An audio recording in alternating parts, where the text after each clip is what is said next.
Welcome to Indian Made. In this video, we are going to talk about the Rawalpindi gas experiments. The year was 1930. India was under colonial rule. At this time, one-third of the British army was Indians. With soldiers to spare, the British military scientists conducted gas chamber experiments on hundreds of Indian soldiers.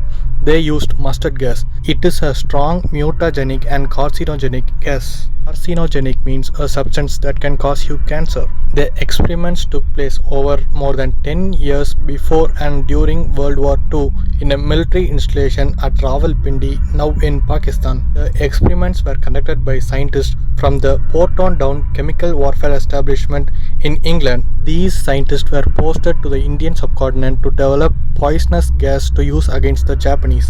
The Porton Down Chemical Warfare Establishment was founded in 1916. It is the oldest chemical warfare research installation in the world. Until the 1950s, Porton Down developed chemical weapons such as mustard gas and nerve gas. In the 1940s and 1950s, Porton Down also devised biological weapons, chiefly anthrax bombs. Many of the British soldiers have alleged that they have been deceived into taking part in these experiments, which have damaged their health in the years after trials. The reports record that in some cases, Indian soldiers were exposed to mustard gas protected only by a respirator. On one occasion, the gas mask of an Indian sepoy slipped, leaving him with severe burns on his eyes and face. We have no information on how many of them got cancer. The test was used to determine how much gas was needed to produce a casualty on the battlefield. In 1942, Porton Down scientists reported that there had been a large number of burns from the gas among Indian and British test subjects. The scientists said severely burned patients are often very miserable and depressed and in considerable discomfort, which must be experienced to be properly realized. Other soldiers were hospitalized for a week after they were sent into gas chamber wearing just drill shorts and open neck khaki cotton shirts to gauge the effect of the mustard gas on their eyes.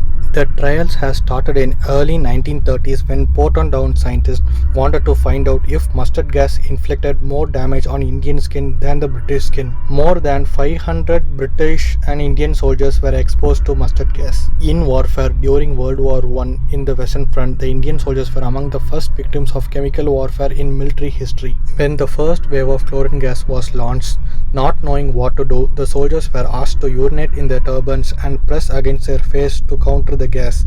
Many died. Alan Kerr, a lawyer representing the British troops tested at Porton Down, said, "I would be astonished if any of these Indian subjects gave any meaningful consent to take part in these tests, particularly as they were conducted during the days of the Empire. No one would have agreed if they know beforehand what was going to happen to them." The Ministry of Defence could not say whether the Indian soldiers were volunteers or not. It said the studies undertaken at the Chemical Defence Research Establishment in India include defensive research, weapons research and psychological research.